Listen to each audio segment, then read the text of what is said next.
Donc, bonjour à tous.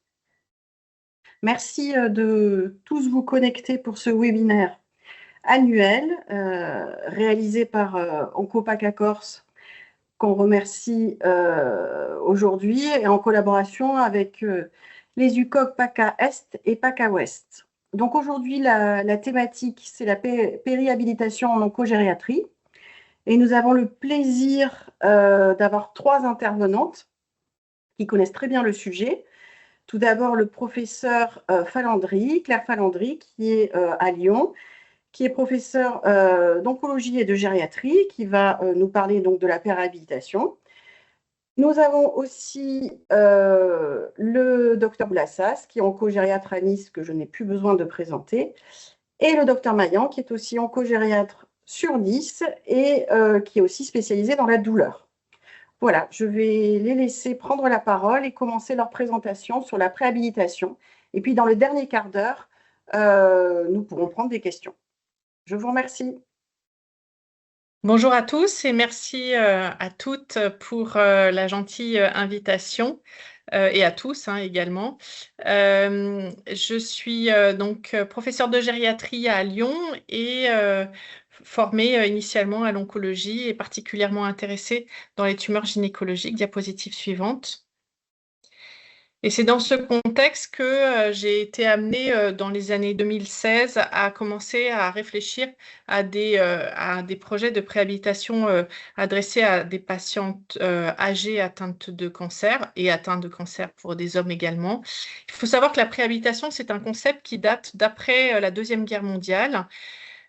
Sur l'idée que pour amener des soldats au front, il fallait les préparer à la fois au niveau nutritionnel, au niveau physique et au niveau du comportement et psychologique, hein. Et c'est comme ça que certaines stars ont été adressées dans les camps allemands au sortir de la Deuxième Guerre mondiale.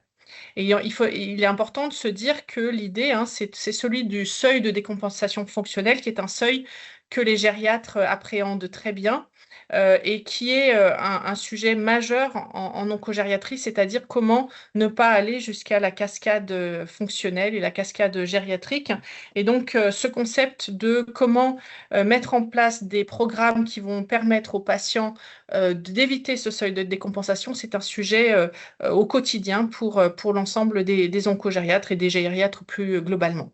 Donc l'idée, le principe de base, c'est que dans une prise en charge fonctionnelle, on va atteindre, suite à une intervention chirurgicale, le seuil de déconditionnement de manière importante en lien avec la lourdeur du stress induit par la chirurgie et en lien avec l'état fonctionnel préalable du patient. Le principe de la réhabilitation précoce et des protocoles qu'on appelle ERAS, c'est l'idée qu'on va réduire le stress chirurgical pour réduire la lourdeur de l'atteinte fonctionnelle induite par la situation périopératoire. Et le principe de la préhabilitation, c'est d'essayer de partir d'un état fonctionnel amélioré avant même que la chirurgie n'ait lieu pour éviter ce déconditionnement. Et en fait, ce qui est important de voir sur cette figure, c'est que préhabilitation et réhabilitation précoce sont intimement liés, puisque en ayant préparé psychologiquement et physiquement le patient, il va accélérer sa récupération périopératoire et va réduire la durée d'hospitalisation, qui est un facteur important de déconditionnement gériatrique après la chirurgie. Diapositive suivante. Et en fait, de manière plus globale, il faut se dire que euh, au-delà de cet aspect nutritionnel, muscle et état thymique, les patients âgés posent une problématique vraiment 360 degrés, qui est toujours celle du bon patient au bon moment, opéré par la bonne équipe chirurgicale. Et le principe de préhabilitation va sortir de ce trio muscle, nutrition et psychologie, qui sont quand même des choses extrêmement importantes à mobiliser, mais on va aller un peu plus loin en s'intéressant notamment au terrain cardiovasculaire, au terrain cognitif, etc., qui sont des situations, des éléments particuliers de nos populations oncogériatriques. Diapositive suivante. Le principe de Comprehensive Geriatric Assessment and Geriatric Assessment and Management, c'est un concept qui est intimement lié et c'est toujours important de remobiliser l'idée qu'il y a un continuum de soins, hein. C'est-à-dire que la préhabilitation, ça ressemble beaucoup au GAM de certains gériatres, ça ressemble beaucoup au Comprehensive Geriatric Assessment d'autres gériatres. Il faut se dire que il n'y a pas une spécificité majeure, hein, si ce n'est que cette intervention chirurgicale va être un moyen de centrer, d'identifier tous les risques associés à un épisode de soins aigu important et que l'objet, c'est l'optimisation du patient en vue de ce geste chirurgical. Donc, on va voir combien les interventions chirurgicales induisent des complications gériatriques. On va essayer de voir comment on va intégrer l'évaluation gériatrique dans tout le process de soins avant et pendant et après la prise en charge chirurgicale. Comment on va atténuer les risques, hein, à la fois nutritionnels, sur la sarcopénie et le muscle, le cardiovasculaire, confusion et troubles cognitifs. Et puis, on va aussi réfléchir aux difficultés que cette préhabilitation pose, puisque effectivement, les parcours de soins sont extrêmement complexes pour ces patients âgés. Et il y a toujours la question de l'acceptabilité du patient et de la réalité de ce parcours de soins que l'on veut optimum dans le périopératoire. Diapositive suivante. La chose importante à retenir, hein, c'est que, ça c'est une publication de 2016, qui dit grosse chirurgie chez des patients avec des comorbidités ou plus âgés, dit beaucoup de complications gériatriques.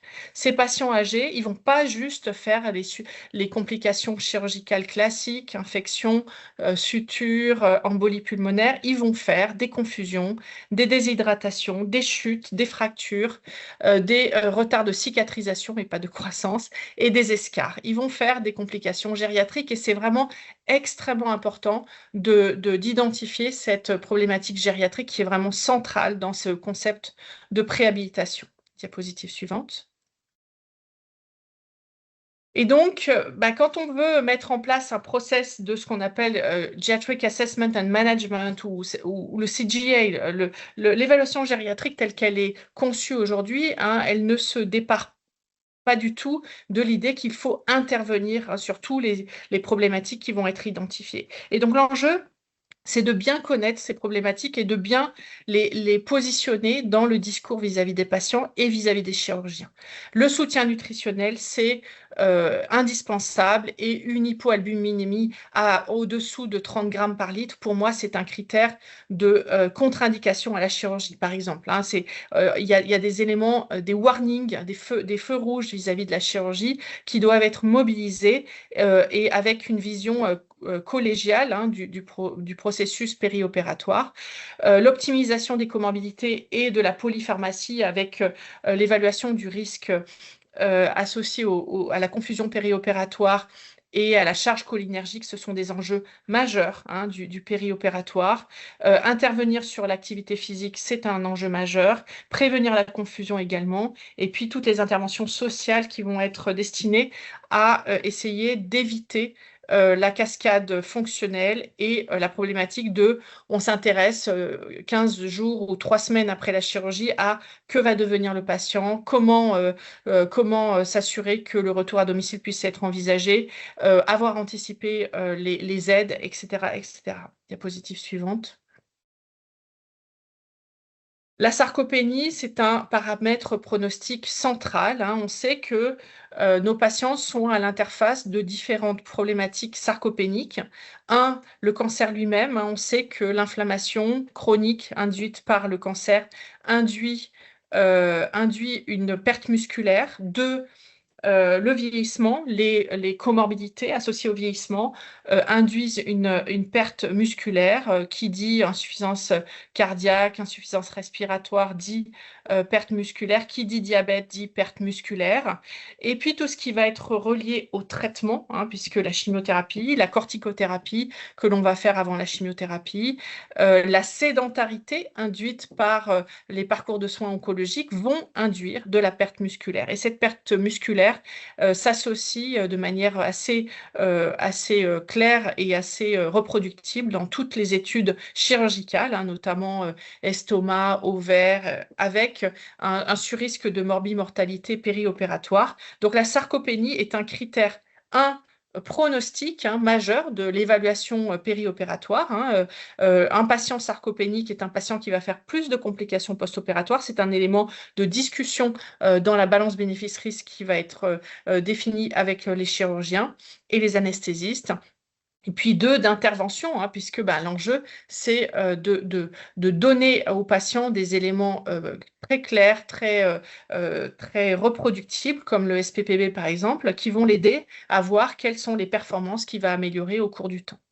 Il y a d'autres éléments comme par exemple le Voldin et le Triflow, hein, qui sont des indicateurs importants pour le patient pour s'auto-évaluer dans sa récupération fonctionnelle. Et c'est vraiment important de le mettre au centre de sa préhabilitation parce que ça participe aussi du dernier élément que je vais mobiliser à la fin, c'est la question de l'implication du patient dans son processus chirurgical. Est-ce qu'il veut être opéré?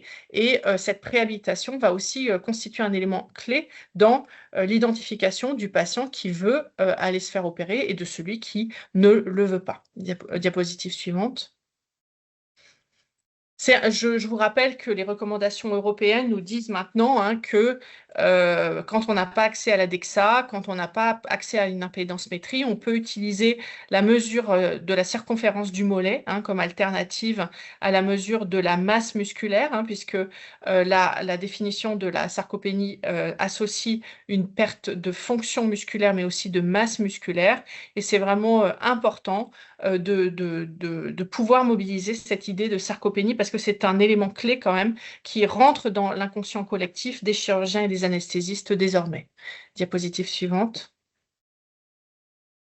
Un autre effet important et un élément important que je voulais mobiliser, c'est la question de ce qu'on appelle le snowball effect de la cardio-oncogériatrie.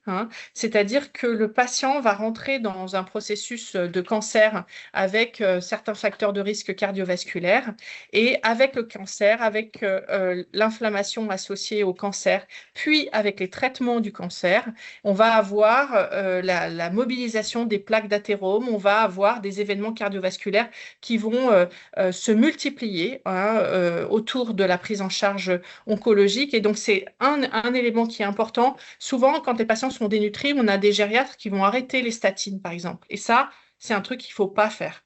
Vraiment, il faut se dire que ce patient, il a un risque majeur de décompenser ses problèmes cardiovasculaires.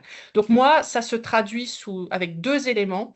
Bien évidemment, tous les patients qui ont une chirurgie complexe vont avoir un bilan échographique cardiaque systématique, mais aussi troponine et NT-proBNP. Et lorsque j'ai selon les recommandations de l'ESC, et quand la troponine est élevée, je vais jusqu'à la recherche d'une coronaropathie sous-jacente lorsque la chirurgie est vraiment complexe avec des durées opératoires importantes. Donc c'est vraiment important de se dire que cet organe cœur, il doit être évalué en préopératoire et optimisé autour de l'intervention chirurgicale. Diapositive suivante.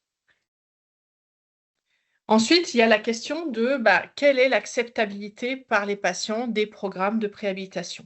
Alors, comme vous êtes dans le sud, je sais par exemple que à Marseille, il y a un programme de préhabilitation sur les tumeurs gynécologiques qui est en place, un programme numérique. Mais il faut bien se dire que la problématique des programmes numériques, c'est qu'ils sont souvent préparés et produits à destination d'une population qui a de la littératie, qui n'a pas de troubles cognitifs, qui n'a pas de problèmes sensoriels. Et il y a un vrai sujet autour de l'adaptation de ces outils, parce que l'autonomisation du patient face aux soins, c'est un enjeu majeur de la préhabilitation, mais il faut que la ressource et les objets digitaux qui sont mis à sa disposition soient vraiment centrés sur ses propres capacités. Et c'est tout l'enjeu du travail que nous avons fait dans le cadre du programme ProAdapt. Diapositive suivante. Alors, est-ce que la préhabilitation, ça marche? Et est-ce qu'on pourrait dire, c'est une obligation? Est-ce que ça devrait être remboursé de manière standardisée? Aujourd'hui, le niveau de preuve n'est quand même pas si évident que ça, hein. On a pas mal d'études qui semblent nous montrer qu'on réduit les complications sévères, on améliore le test des 6 minutes, hein, avec la préhabilitation dans des populations âgées. Néanmoins, il y a eu cette grande étude de Francesco Carli, qui est le pape de la préhabilitation, qui a posé une question précise, c'est est-ce que préhabiliter des patients qui ont des cancers coliques âgés améliore leur pronostic, et cette étude randomisée de très bonne qualité est apparue négative. Donc c'est important de dire que la préhabilitation, c'est un sujet de bonne intelligence, de travail avec nos collègues chirurgiens, mais on ne peut pas prétendre dire ben, tu reportes la chirurgie pour la préhabilitation si c'est vraiment une question de discussion collégiale en fonction de l'agressivité de la tumeur, en fonction, enfin voilà, en fonction de différents éléments. Mais il faut vraiment prendre en compte, hein, le fait qu'on peut nous renvoyer, nous dire qu'aujourd'hui, le niveau de preuve est insuffisant pour l'imposer à tous nos patients. C'est vraiment un enjeu comment dire, de croyance ou collective, et aussi de mise en place d'études spécifiques pour démontrer l'effet positif. Diapositive suivante. Donc voilà, ProAdapt, hein, le programme que nous avons porté à partir des années 2016-2017. Hein. On a une étude en cours dans le cancer de l'ovaire qui randomise des soins courants. Et les soins courants peuvent inclure une évaluation gériatrique, hein. Il n'y a pas, bien évidemment, on reste éthique, hein. Et puis un programme standardisé qui est centré autour d'une coordination infirmière et d'un outil de e-santé avec différents éléments, hein. Vous avez vu qu'on est au-delà de simplement nutrition, activité physique et état psychologique. Il y a toute la question de la conciliation, de la prévention de l'iatrogénèse médicamenteuse, la question de la standardisation des procédures opératoires, la transition ville-hôpital, l'anticipation du retour à domicile. Diapositive suivante.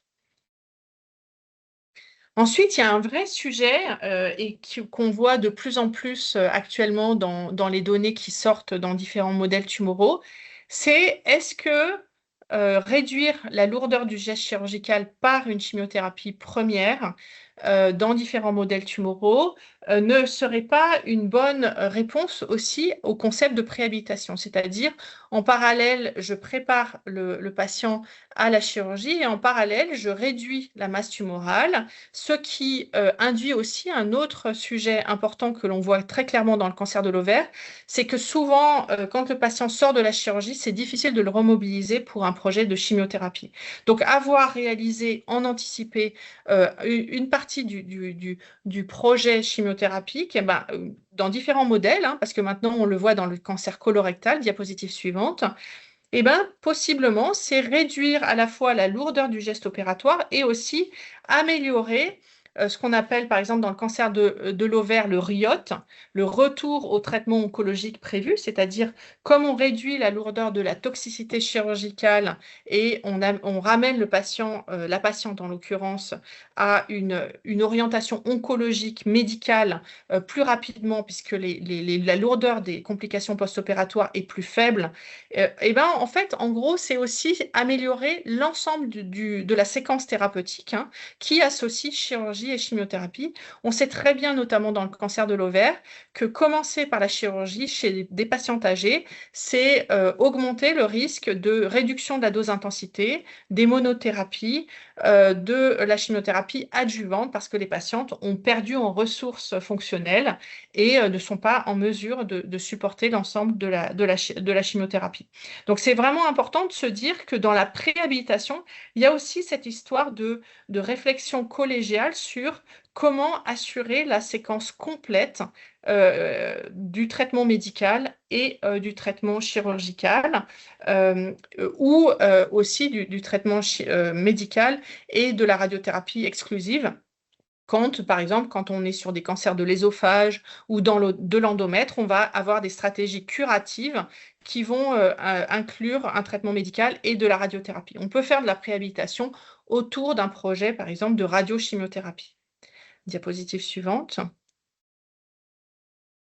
Ce qui est quand même important et qui est un vrai danger, hein, quand on a des approches néoadjuvantes ou de chimiothérapie première, c'est le risque que les patients voient que le traitement médical fonctionne et refusent la chirurgie à l'issue, hein. Et ça, c'est clairement ce que l'on voit dans la littérature.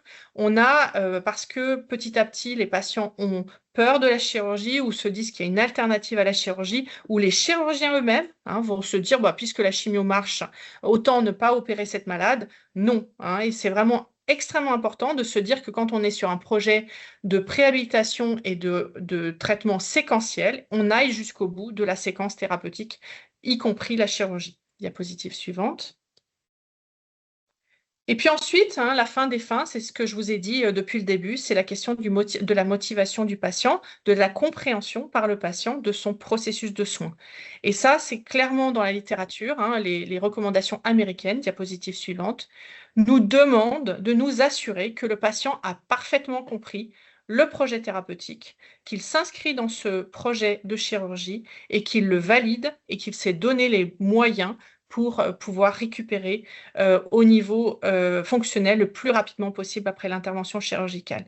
Et ça, c'est très important parce que quand vous grattez un peu, vous avez certains patients qui disent si je pouvais mourir sur la table d'opération, c'est tout ce que j'attends. Et en fait, voilà, l'enjeu, c'est aussi d'identifier ces patients-là, hein, qui se disent advienne que pourra.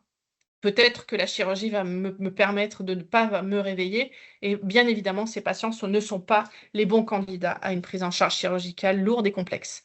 Diapositive suivante. Donc, j'ai un petit peu de retard et je m'en excuse, hein. Ce qui est important quand on fait de l'oncogériatrie, hein, et de la préhabilitation, c'est ce que j'ai dit en préambule, le bon patient au bon moment par la bonne équipe chirurgicale, c'est-à-dire s'assurer à la fois d'un patient qui est informé, motivé, mobilisé, c'est-à-dire préparé au niveau physique, nutritionnel et psychologique. Deux, le bon moment, c'est probablement après de la réponse tumorale à la chimiothérapie néoadjuvante. Et puis la bonne équipe chirurgicale, c'est celle qui travaille en coopération avec vous. Et puis celle qui s'est assurée que le patient a parfaitement compris les enjeux de sa prise en charge périopératoire. Merci de votre attention. Écoutez, on va maintenant, après ce très joli PowerPoint qui nous a expliqué un petit peu ce que c'était que la péréhabilitation et en particulier la préhabilitation, on va essayer de réfléchir à comment monter un programme de préhabilitation en pratique. Alors, ce n'est pas des recommandations, hein, c'est surtout, je dirais, une réflexion de se dire comment, en pratique, dans une équipe, dans notre région en particulier, on peut monter un programme de ce type. Diapositive suivante, s'il vous plaît. Tout d'abord, il y a 3 points essentiels qu'il faut avoir en tête. C'est d'abord de se dire que si on monte un programme, on ne le monte pas de notre côté et qu'on a besoin de connaître si les collègues avec lesquels on travaille, les oncologues, les chirurgiens en particulier, sont en accord avec ce process. Parce ça va nécessiter une coordination, mais également, je dirais, une acceptabilité de certaines conditions de mise en place donc, de ce process. Donc, il faut sonder les besoins parce qu'on a envie de monter quelque chose dans le cancer du côlon ou de l'ovaire, c'est très bien, mais si nos collègues, ils n'ont pas ce besoin-là, on va perdre beaucoup de temps et on va mettre beaucoup d'énergie dans notre équipe pour ne pas finalement aboutir. La deuxième question, c'est d'avoir des données validées. On en a un petit peu parlé avec Claire, parce qu'on a besoin, si on veut aller chercher de l'argent finalement pour montrer ce projet, de montrer que ce projet il a des données validées ou des expériences en tout cas de nos équipes qui fonctionnent, en tout cas d'apporter des éléments pour dire que cela peut fonctionner. Et enfin, avoir en tête que ce programme va fonctionner souvent avec le case management. Donc, on a besoin d'avoir des personnes formées, et en particulier nos infirmières de coordination, nos IPA, ou des porteurs de projets également, pour englober le tout, pour vous permettre d'avancer. Diapositive suivante, s'il vous plaît. Et là, il y avait une étude donc, qui avait été faite auprès des chirurgiens par la SAIOG en 2016. Alors bien sûr, probablement le fichier de la SAIOG envoie vers des chirurgiens qui sont un petit peu convaincus de cette prise en charge. Et 71% des chirurgiens disaient qu'ils laisseraient le temps aux autres équipes, quand cela est possible, bien sûr, en dehors d'une urgence vitale et d'une urgence nécessaire, aux autres équipes pour programmer des actions donc avant la chirurgie. Il retarderait un peu la chirurgie de quelques semaines si nécessaire pour permettre une prise en charge plus adéquate. Diapositive suivante. Cette étude rétrospective avec tous les biais du rétrospectif, a montré que lorsqu'on s'occupe à plusieurs du malade, en particulier l'équipe de gériatrie avec du co-management, on diminue à 90 jours la mortalité post-opératoire. Donc ça veut dire que quand on fonctionne ensemble, ça marche. Et en plus, c'est de données rétrospectives et c'est de la vraie vie. Alors à la fois, ça a le défaut de dire oui, c'est une étude rétrospective avec tous les biais qu'on peut avoir, mais à la fois, ça nous dit également que dans la vraie vie, lorsque des gens travaillent réellement ensemble de manière coordonnée, mais dans la vraie vie, ce n'est pas un essai clinique, parce que quand c'est un essai clinique, on se dit, oui, on a tout bien fait dans l'essai clinique, ça peut fonctionner. Diapositive suivante. Donc, ça montre qu'on peut améliorer le pronostic des malades par le co-management, et je trouve que c'est quand même intéressant, puisqu'on diminue de moitié le décès à 90 jours. Diapositive suivante. Cette étude est plus centrée sur la préhabilitation et là, on voit qu'on peut diminuer sur des patients âgés, sur de la chirurgie majeure digestive, 44% du risque de délirium, donc de confusion. Donc là, on commence à se dire que ça peut être très intéressant, effectivement, de proposer un programme, ne serait-ce que sur ces données-là qui sont intéressantes. Diapositive suivante.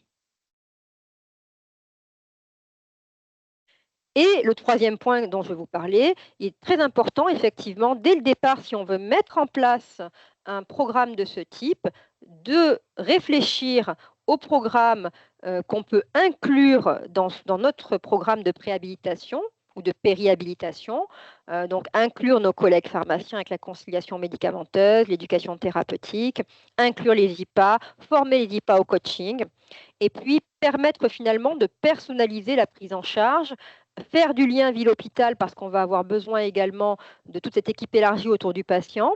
Et puis, se dire qu'il va falloir aussi prévoir derrière la mise en place de ce programme une réévaluation des interventions qui va être primordiale et en mettant en place des objectifs précis. Par exemple, si on parle de nutrition, l'objectif sera peut-être de ne plus perdre de poids ou d'en prendre, de stabiliser.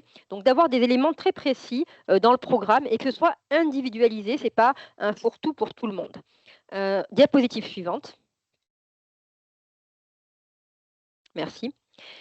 Il faut que ce soit personnalisé et optimisé. Donc, il faut donner un délai, combien de temps ça va durer pour ce patient, avec un objectif précis, un screening des malades que l'on va intégrer dans la filière.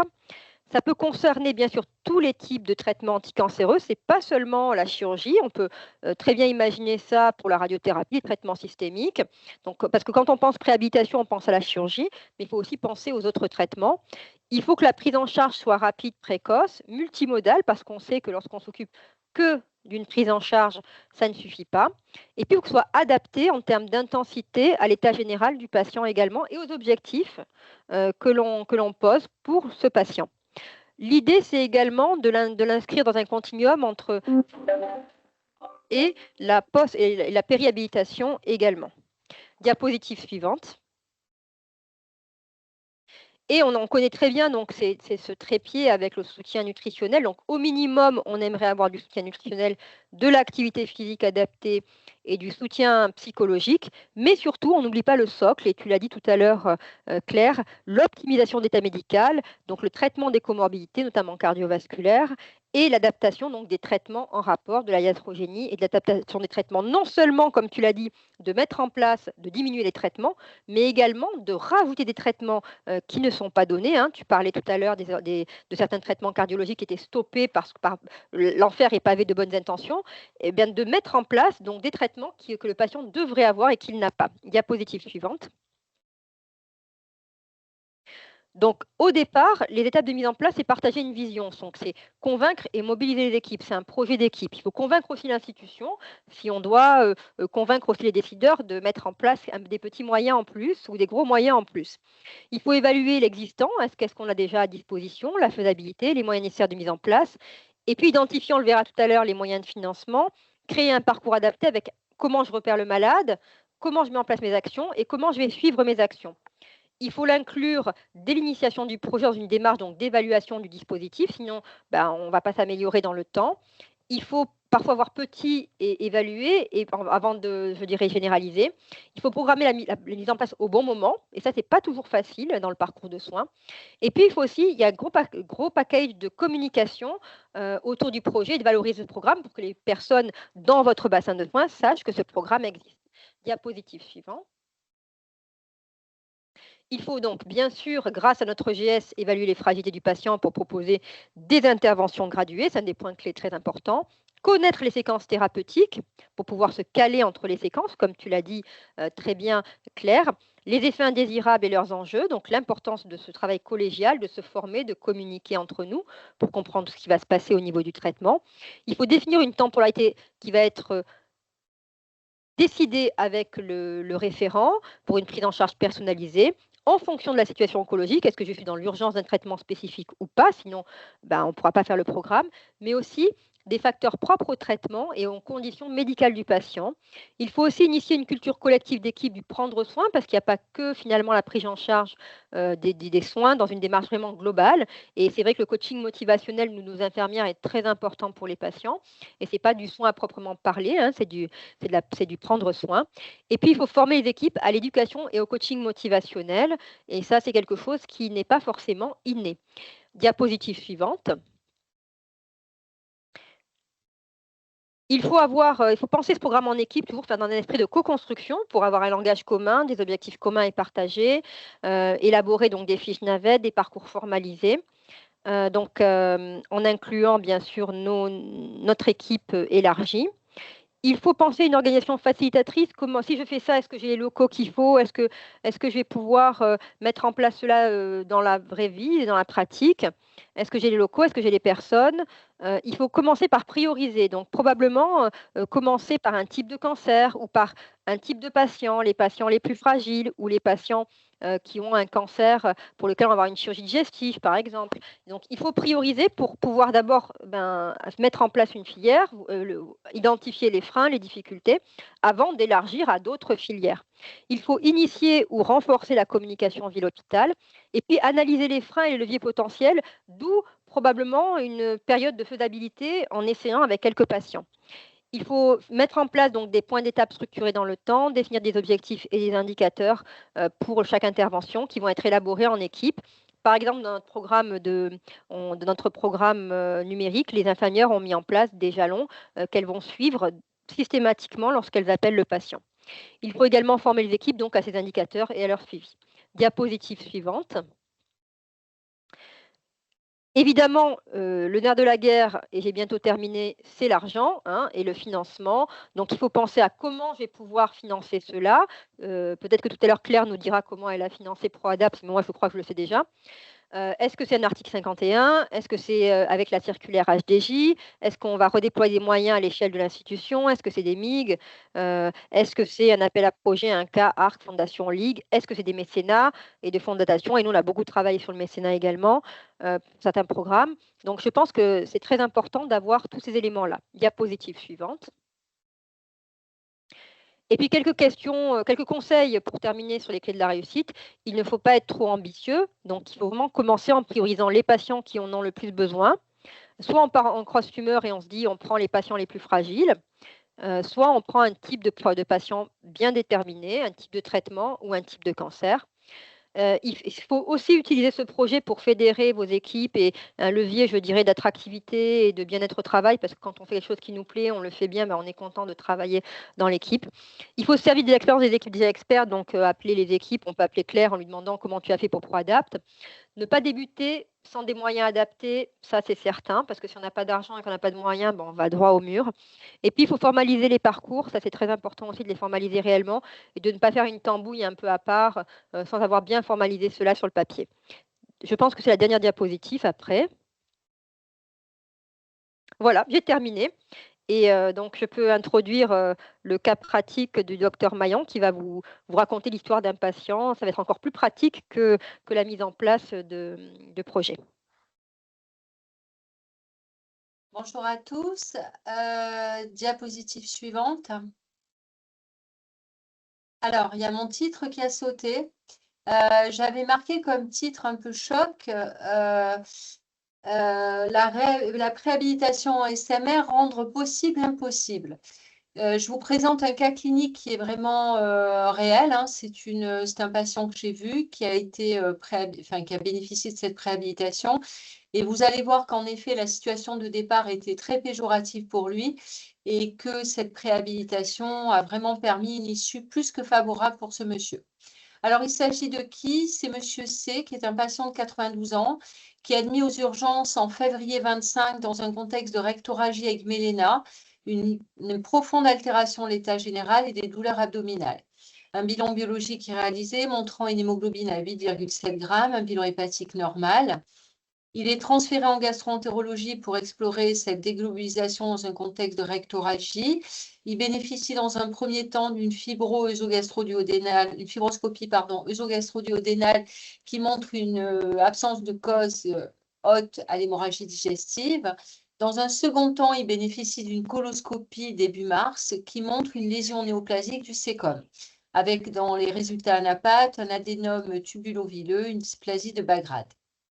Bien entendu, face à cette situation, chez un monsieur très altéré de 92 ans, l'équipe de l'UCOG est sollicitée pour venir l'évaluer. Donc, je pars l'évaluer au sein du service dans lequel il est hospitalisé.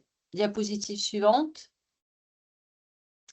Alors, concernant les principaux items de l'évaluation oncogériatrique de ce patient, alors en antécédents et comorbidité, ce patient a une hypertrophie bénigne de la prostate, il a une ACFA qui est anticoagulée par Eliquis, il a un syndrome dépressif qui est réactionnel au décès de son épouse qui est décédée il y a 4 mois, il a une hypertension artérielle traitée, un pacemaker en 2018 et il a bénéficié d'une laminectomie sur un tassement vertébral. C'est un monsieur en traitement habituel à domicile qui avait de l'Eliquis 2,5 par jour, du finastéride, de l'aldactone, phosphoneurose, UV-dose, tramadol 100 LP, en si besoin avec du paracétamol, ainsi que des patchs de Versatis. On n'est pas là pour commenter l'ordonnance de départ, mais il y aurait des commentaires à faire. Diapositive suivante. Concernant son mode de vie antérieur, donc ce patient vivait seul à domicile depuis le décès de son épouse il y a 4 mois. Il n'a pas d'enfant. Il est très isolé sur un plan socio-familial et il y a une voisine qui est très présente et qui s'occupe de lui comme si elle faisait partie de la famille. Il avait une infirmière qui supervisait la prise du traitement et la préparation. Il avait déjà une aide à la toilette. Il bénéficie également du portage des repas à domicile qui avait été depuis peu, au vu de la perte de poids, c'est sa voisine qui avait sollicité le médecin traitant et ils avaient donc mis en place les portages de repas. Diapositive suivante. Sur le plan fonctionnel et son autonomie, quand je le vois, le patient a un PS entre 3 et 4, il a des ADL qui sont à 3/6, il a besoin d'aide pour la toilette, pour l'habillage. Il a des difficultés pour se rendre tout seul aux toilettes. Les IADL sont évalués à 3/4, tout en sachant que c'est toujours compliqué dans un contexte d'hospitalisation d'évaluer d'une façon très objective les IADL. Hein. C'est souvent à travers l'interrogatoire des patients et de la famille qu'on les évalue. Ceci dit, ce patient, antérieurement, nous avait déjà des difficultés dans les IADL puisque c'est sa voisine qui l'aidait notamment pour les démarches administratives. Il se déplaçait plus tout seul, donc il y avait déjà une perte d'autonomie au niveau des IADL. La force de préhension est à 12 en faveur donc d'une sarcopénie. Le jour où on l'évalue, la marche n'est pas évaluable car le patient est trop asthénique et la station debout est quasiment impossible. On a essayé de le mettre debout, mais il ne tenait pas debout. Et il nous déclare marcher déjà antérieurement à domicile avec un déambulateur et avoir déjà chuté antérieurement. Sur le plan nutritionnel, on a des critères phénotypiques en faveur d'une dénutrition sévère avec un IMC à 16 et un poids le jour de la consultation à 53,5 pour une taille de 1,82 m. Sur le plan cognitif, le MMS à 22/30, l'horloge est à 4/7 et les tests 5 mots du bois à 9/10. Donc, les performances ne sont pas strictement normales, mais on va dire qu'on n'est pas dans un contexte de troubles neurocognitifs sévères. Ces tests, dans un contexte subaigu, dénotent plutôt d'une fragilité cognitive, faisant craindre un risque de confusion, sans qu'on puisse pour autant statuer en étant en subaigu. En tout cas, il y a une fragilité, mais le patient était capable, avait un discours qui était cohérent et adapté et conservait des capacités de jugement. La GDS, elle, est à 1/15, non en faveur donc d'un syndrome anxio-dépressif, même si ce patient nous a longuement parlé tout au long de l'entretien du décès de son épouse et du sentiment de solitude qu'il avait depuis le décès de son épouse. Là, je vous ai mis le score de Lee qui est à 20 et les scores de comorbidité, Charlson et Sierger qui sont tous les deux à 8. Diapositive suivante. À l'examen clinique, on est face à un patient qui présente un état général très altéré, une tension 11,7, il est clinophile, il exprime une douleur au niveau du rachis lombaire qui dit être chronique, qu'il évalue le jour de la consultation à 5/10, ce qui explique la prescription de tramadol sans LP à domicile. Je ne constate pas de signe de décompensation cardiaque le jour de la consultation. Il est porteur, d'une sonde urinaire. Et sur le plan digestif, il nous dit avoir beaucoup moins d'appétit. Il a un transit en revanche qui est normal et il n'extériorise plus de sang depuis son admission. Diapositive suivante. Donc, au total, ma conclusion, alors selon la classification Baldouchi, bien entendu, il est 3, mais en ce qui me concerne, mais je sais que je ne suis pas la seule à partager cet avis, la classification Baldouchi est parfois un peu trop restrictive et n'est pas forcément le reflet toujours de nos patients. Donc, on détaille souvent notre argumentaire pour bien faire comprendre les fragilités du patient. Donc, au vu des fragilités gériatriques et surtout de son altération de l'état général, il ne nous semble pas possible, en l'état actuel des choses, d'envisager un traitement chirurgical au vu du risque de décompensation des syndromes gériatriques et d'un surrisque post-opératoire. Par contre, je communique à mes collègues que pour moi, il y a une indication d'une prise en charge en SMR, d'une part au vu de l'isolement socio-familial du patient, mais également parce que je pense qu'il est peut-être judicieux chez ce patient de tenter une préhabilitation afin de pouvoir reconsidérer l'indication chirurgicale selon l'évolution clinique du patient. Le patient est tout à fait d'accord avec ce projet et dès le départ, je le sens très volontaire et très motivé, un des points très importants que soulignait le docteur Falandry, la motivation et l'implication d'un patient dans un programme de préhabilitation, c'est essentiel. Donc, je programme très rapidement une consultation en SMR, 3-4 jours après ma consultation. Et la RCP du 20 mars conclut en effet que le traitement chirurgical pour l'instant n'est pas retenu et qu'une réévaluation selon l'évolution clinique sera éventuellement programmée. Diapositive suivante. Donc, il est admis en SMR et là, donc, on reprend les grands principes de la préhabilitation que vient de nous présenter le docteur Boulassas, à savoir le trépied indispensable, mais également le socle. Je commençais par vous présenter les éléments du socle de la prise en charge médicale avec une gestion des comorbidités. On a notamment arrêté l'aldactone puisque la tension était plutôt basse. On a réalisé un bilan cardiologique complet pour éventuellement réadapter son traitement cardiovasculaire. On a pris en charge la douleur lombaire en faisant un bilan d'imagerie pour s'assurer qu'il n'y avait pas une complication aiguë à cette douleur qui a montré l'absence de lésion osseuse. On a arrêté le tramadol, on a switché avec un antalgique opiacé faible type le poudre d'opium et du paracétamol et on a arrêté le patch de Versatis. Une petite remarque, c'est que la prise en charge de la douleur, quand on évalue un patient en oncogériatrie et que le patient est douloureux, on s'est tous rendu compte qu'en fait, la douleur avait un impact fonctionnel majeur et que souvent, on sous-évaluait nos patients qui étaient douloureux, qui étaient limités notamment dans tout ce qui est déplacement, cognition. Donc, il faut vraiment s'assurer d'un contrôle de la douleur sur le long terme avant de statuer d'une façon ferme et définitive sur certains items de notre évaluation oncogériatrique. Mes collègues ont surveillé la symptomatologie digestive, à savoir est-ce qu'il y avait une réapparition de douleur abdominale, la réapparition de méléna ou de rectorragie, l'existence ou pas de nausées. On a réussi à enlever la sonde urinaire avec une surveillance de la reprise de la miction à J4. Bien entendu, une surveillance biologique, notamment concernant le taux d'hémoglobine.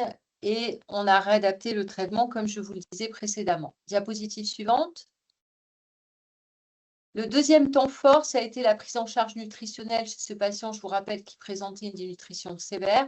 Je n'avais pas mis le taux d'albumine, mais il était à 26. Donc, bien entendu, on a décidé d'intensifier la prise en charge initiale qui était à base de compléments nutritionnels en posant une sonde nasogastrique pour une nutrition entérale, en conservant quand même l'alimentation orale et un complément nutritionnel par jour. La pose de la sonde nasogastrique a été réalisée le 19 mars, donc peu de temps après son entrée, bien entendu après accord du patient et explication de ce en quoi ça consistait. Et on a effectué également des soins de bouche et des soins dentaires car on le sait tous, si on a un mauvais état bucco-dentaire, ça peut tout à fait avoir un retentissement sur l'appétit des patients. Donc, il faut vraiment s'assurer de ce prérequis quand on est dans une démarche de renutrition. Vous voyez que l'évaluation initiale, l'IMC, était à 16 et qu'un mois plus tard, à peu près, nous avions déjà gagné 6,5 kg avec un poids à 60 kg, un IMC à 18. Et le patient avait une réelle reprise de l'appétit puisqu'il mangeait l'ensemble de ses plateaux alors qu'au départ, il n'en mangeait que la moitié. Diapositive suivante. Ensuite, deuxième trépied, la prise en charge kinésithérapeutique, l'activité physique, enfin la kinésithérapeutique qui fait partie de la mobilisation et l'activité physique. Alors, l'évaluation à l'entrée montrait un élément toujours très important dont on a déjà parlé, que le patient était très volontaire. Il avait une force globale musculaire très diminuée au niveau des membres sup et inf, mais il était très volontaire. Il arrivait à faire ses transferts assis debout avec de l'aide, mais essayer vraiment de les réaliser. Et par contre, on notait un risque de chute avec une rétropulsion en fin de transfert. La marche était possible avec un rollator 4 roues sous surveillance sur un périmètre inférieur à 20 mètres. Donc, vous voyez des capacités locomotrices quand même très diminuées. Un mois plus tard, pareil, la force globale musculaire, elle était inchangée. Par contre, le patient arrivait à faire ses transferts assis debout d'une façon autonome avec les accoudoirs et il arrivait à marcher avec une canne sur un périmètre supérieur à 20 mètres et il arrivait à monter et descendre les escaliers sous supervision du kiné avec uniquement l'appui sur la main courante. Diapositive suivante. Ce patient a eu également la chance de pouvoir bénéficier d'un programme d'activité physique adapté au sein du service de SMR en plus de la prise en charge kinésithérapeutique. En général, cette activité physique n'est pas mise en œuvre dès l'arrivée des patients qui souvent donc, ont des difficultés locomotrices trop importantes. Donc, ça s'est fait à distance de l'entrée du patient devant l'amélioration de ses capacités physiques. Et en fait, nos professeurs d'activité physique adaptée travaillent vraiment en binôme et en symbiose avec les kinés de façon à mettre en place ce programme pour les patients qui peuvent en bénéficier au moment opportun, sans rater le coche, mais pas trop tôt non plus. Donc, le patient, en fait, ce programme était basé sur une séance quotidienne de 10 minutes avec la volonté d'augmenter progressivement le temps de la séance, tout en sachant que c'était pas, au départ, il y a tout le temps un professionnel, mais ensuite, il y a une certaine autonomisation du patient. On lui donne des petits exercices à réaliser pour essayer d'arriver à 30 minutes d'activité physique quotidienne. Et enfin, la prise en charge psychologique, le docteur Boulassas vous l'a montré sur sa diapositive, c'est le troisième trépied. Et il a bénéficié d'un entretien une fois par semaine avec la psychologue du service au vu des troubles de l'humeur qui étaient en lien avec le décès de son épouse. Diapositive suivante. On a également réalisé un bilan social parce que comme cela a été abordé par les deux intervenantes précédentes, c'est essentiel de pouvoir prévoir le devenir du patient. C'est aussi important pour qu'il puisse se projeter et puis qu'on puisse prévoir un projet de vie adapté à l'autonomie, à l'état de santé du patient.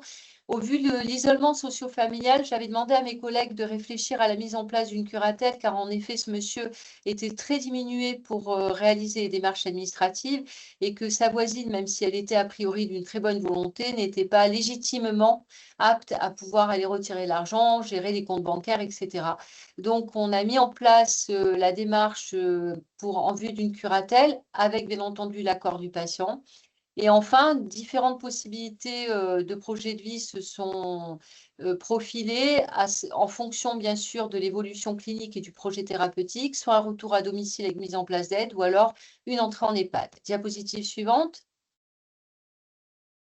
L'évolution, elle a tellement été positive, vous l'avez vu à travers une évolution tout à fait favorable au niveau nutritionnel, même si le patient était toujours dénutri, mais avec une reprise de 6,5 kg. Sur le plan locomoteur, une reprise de la marche en autonomie avec une canne et un périmètre tout à fait acceptable. Une très grande motivation du patient qui, tous les jours, était très demandeur de pouvoir améliorer ses capacités locomotrices et de participer aux activités physiques. Une amélioration de l'humeur. Donc, devant cette amélioration globale gériatrique, nous avons redemandé à ce que l'oncologue et le chirurgien revoient ce patient. Et ce patient a pu bénéficier, donc il a revu le chirurgien et l'oncologue référent le 27 avril. Et tout est allé très vite puisqu'il a pu être opéré le 2 mai 2025. Il a bénéficié d'une colectomie droite par laparotomie. Il est retourné, bien entendu, en post-opératoire en SMR pour poursuivre la réhabilitation à J8 du post-op. Et la RCP du 23 mai, une fois qu'on a eu l'anapathe, montrait un résidu tumoral R0. Et donc, une simple surveillance en application référentielle a été appliquée. Il est sorti du domicile le 20 juin 2025 avec majoration des aides.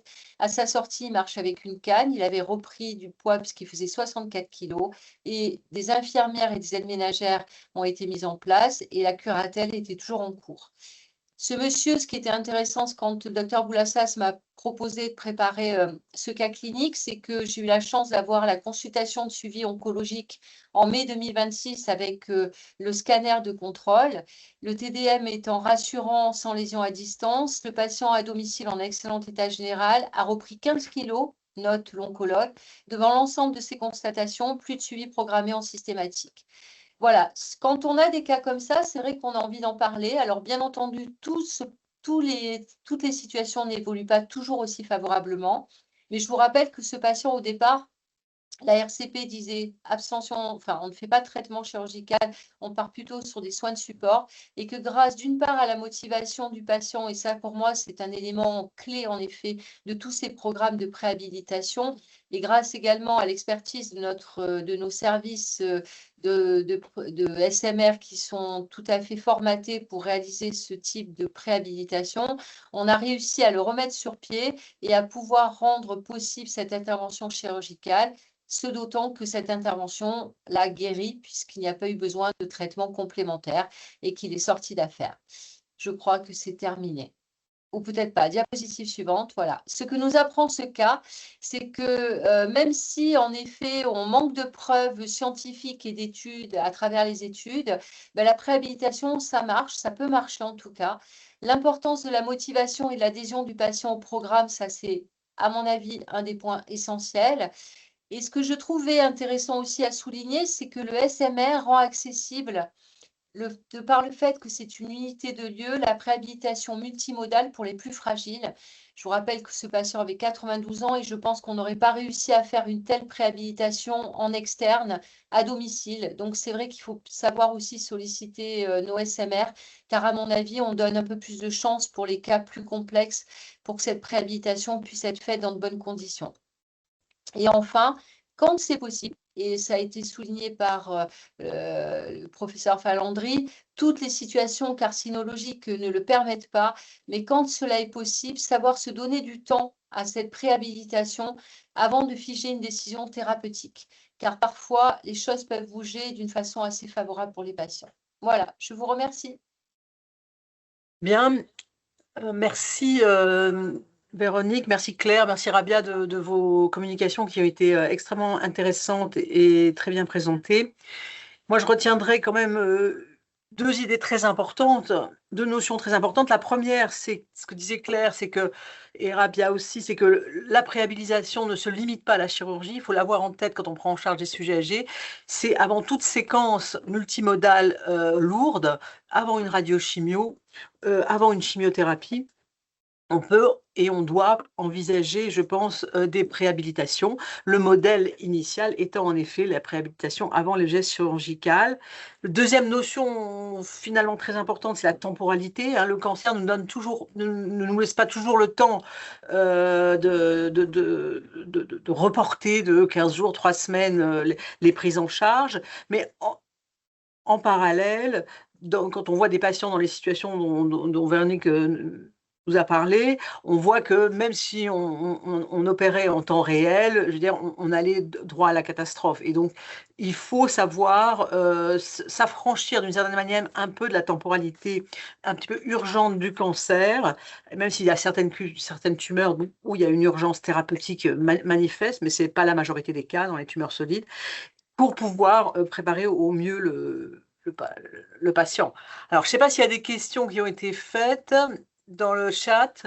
Moi, j'en avais une pour l'ensemble des oncogériales qui sont intervenus. C'est finalement la motivation étant importante. Qu'en est-il des patients qui ont des troubles cognitifs?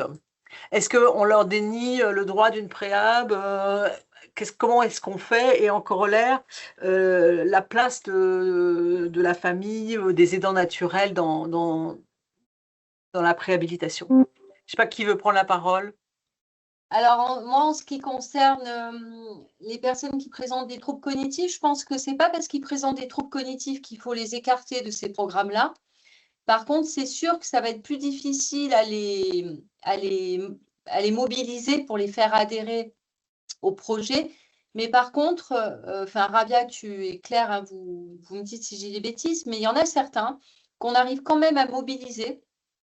Surtout avec des équipes expérimentées, notamment pour tout ce qui est nutrition et locomotion, je pense que c'est jouable. Voilà, c'est pas tous les. En tout cas, pour moi, il ne faut pas, parce qu'il y a des troubles cognitifs, les écarter de tous ces programmes. C'est vraiment au cas par cas, mais c'est sûr que ça risque d'être parfois plus compliqué parce que la motivation en tant que telle et l'implication risquent de ne pas être la même qu'un sujet ne présentant pas de troubles cognitifs. Moi, je dirais que c'est encore. Je suis tout à fait d'accord avec toi, Véronique, et je dirais que c'est encore plus important. C'est-à-dire qu'on a vu la semaine dernière une patiente qui avait un MMS à 15. Et en fait, par exemple, elle m'a été sollicitée parce qu'elle avait des troubles du comportement en lien avec ses TNC et on lui a trouvé une tumeur probablement du côlon transverse. Et en fait, là, je fais de la préhabilitation pour savoir si on va jusqu'à la coloscopie, c'est-à-dire quel est son niveau d'adhésion avec la coloscopie et est-ce qu'on ne va pas complètement casser l'ensemble du parcours de soins simplement avec le geste coloscopique. Donc moi, je dirais que la préhabilitation est encore plus importante chez les patients avec des TNC. On a construit avec elle, on y a passé du temps, hein, mais on a imprimé un calendrier et elle va taguer jour après jour chaque étape de son parcours. Et il y a une boucle de réassurance extrêmement importante. Parce que surtout quand on a des patients qui ont des troubles du comportement, c'est le fait d'avoir ritualisé les étapes du parcours qui va faire qu'on va s'en sortir. Et en fait, c'est ça le vrai sujet, le gros problème qu'on a. C'est qu'on met un espèce de voile pudique en disant que tout va bien se passer. On organise les trucs, mais voilà, quand on part avec des patients qui ont des troubles du comportement, moi, la colo, elle me fait peur chez cette dame. Donc, j'ai tout planifié en amont en disant, la colo, c'est ce qu'on fera en dernier si on s'est assuré qu'il n'y a pas de maladie métastatique, que si, que là, qu'il n'y a pas d'ADN circulant qui nous permettrait de court-circuiter, etc., etc. Donc voilà, moi, je trouve que le concept de préhabilitation, plus ils ont des troubles cognitifs et du comportement, plus il est important. Voilà. Donc ça, c'était le premier sujet et peut-être que Rabia va compléter. Oui, justement, moi ce matin, j'ai vu une patiente qui avait 15 de MMS, comme la tienne, qui avait un cancer du côlon gauche, et pour laquelle, par exemple, on a des. Alors, la difficulté, c'est qu'on est dans la vraie vie et que, par exemple, pour cette patiente, tu vois, on aurait aimé faire un programme beaucoup plus approfondi. Alors, on va explorer son respiratoire parce qu'elle a une BPCO pour voir si elle peut être opérée. Alors, nous, on avait déjà la napate, on avait tout, hein, donc là, on était bien. On a eu la colo, on avait la napate. Elle n'a pas des troubles du comportement, elle n'a pas perdu du poids, mais pour autant, il faut quand même faire de la nutrition, même si elle a perdu du poids. Et on est confronté parce qu'elle vit à Recobilière dans un petit village un peu loin, on n'a pas de kiné, tu vois. Donc, on se pose toujours la question de ces patients, est-ce qu'il faut les laisser dans leur lieu de vie aussi? C'est pour un peu lancer le débat et les laisser travailler au cœur de leur village, ou est-ce qu'il faut les rapatrier chez nous un petit peu, avec le risque qu'il y ait des troubles du comportement? Donc, tout ça, c'est toujours très, très... Mais en tout cas, je suis tout à fait d'accord avec vous, en particulier chez les patients plus fragiles, il faut réfléchir à un programme et les emmener au plus loin de la préparation au cas où on les opère ou au cas où on leur fait notre traitement, évidemment. Oui, c'est un peu la question je vois que j'ai toujours pas de questions dans le chat. La question du est-ce qu'on peut faire une vraie préhabilitation à domicile hein, avec la disponibilité des kinés qu'on connaît ça risque, parfois c'est compliqué, non? Tu veux que je réponde? Moi, je veux bien répondre. En fait, moi, la base, c'est que je pense que quand on peut le faire en contexte écologique, on va modifier les trajectoires de préventive globale, c'est-à-dire que le risque du SMR, c'est soit il fait de l'hospitalisme, c'est-à-dire qu'il perd encore plus de dépendance sur les activités de la vie quotidienne en étant hospitalisé parce qu'il ne fait plus le minimum syndical qu'il faisait encore à domicile et il se laisse porter. Donc là, il y a un vrai écueil du SMR, c'est l'hospitalisme. Mais bien évidemment, c'est moins en SMR qu'en court séjour. Hein. Le pire, c'est le MCO, hein, très clairement, pour moi. Le deuxième effet qui se coule, c'est il fait de l'activité physique, mais quand il rentre à domicile, il ne fait plus rien. qu'est-ce que tu penses Ça, de c'est. l'HDJ SMR? Ensuite, il y a le troisième écueil, c'est que quand on hospitalise un patient pour préhabilitation, ça veut dire qu'il va être déconnecté de son domicile pendant la préhabilitation, pendant le périopératoire et ensuite pendant la réhabilitation. Donc ça veut dire que pendant 3 mois, il va pas être en contact avec les factures, avec le quotidien, avec aller chercher son courrier à la boîte aux lettres, etc., etc. Donc il y a un vrai risque d'hospitalisme. Donc moi, le principe de base, c'est en milieu écologique.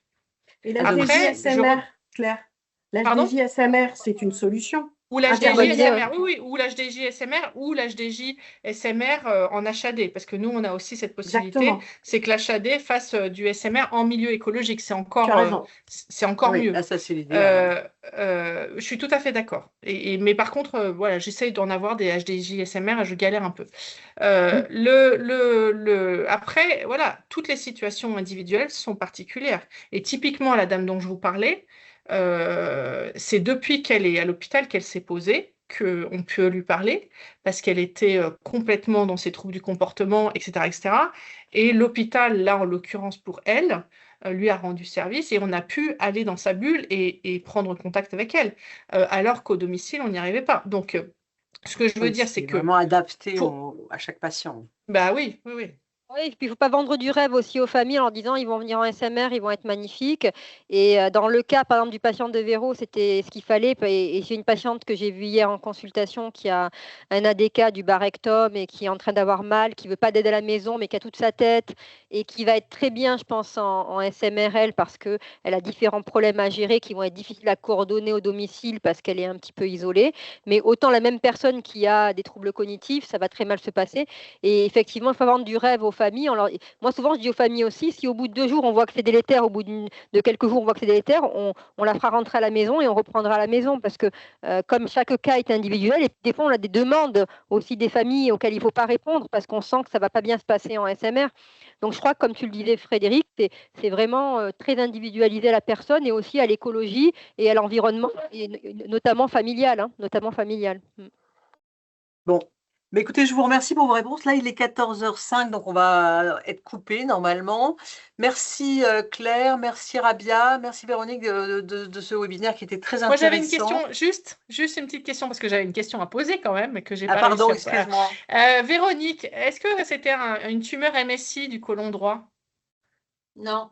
Non, parce que voilà, il y a un autre sujet aussi. C'est l'immunothérapie. C'est que voilà, dans certaines indications sur les patients très très âgés où on sait très bien qu'ils vont se cracher, même si aujourd'hui le niveau de preuve n'est pas encore sensationnel, voilà, il y a quand même des très belles histoires avec ça de avait été l'immunothérapie. discuté en RCP, mais malheureusement, il n'était pas MSI et c'est pour ça que c'était le traitement chirurgical qui était recommandé et que voilà, et qu'on a dû dans l'immédiat pas lui faire de traitement chir et attendre un petit peu. Moi, je voulais aussi remercier le réseau de leur patience parce que c'est difficile de monter avec des gens aussi occupés que nous, des webinaires comme ça. On est toujours un peu pris par nos activités cliniques et je voulais remercier le docteur Ozin, Madame Moya, Milena qui nous a accompagnés sur tout ça et Madame Pibaro qui nous accompagne sur tous les projets que l'on fait entre PACA Est et PACA Ouest. Merci beaucoup. C'est le mot de la fin. Hein. Et merci à tous de vous être connectés. Et à Merci, bientôt. au revoir. Et pensez au replay et faites circuler. Merci, au revoir. Au revoir, merci. Merci, au revoir.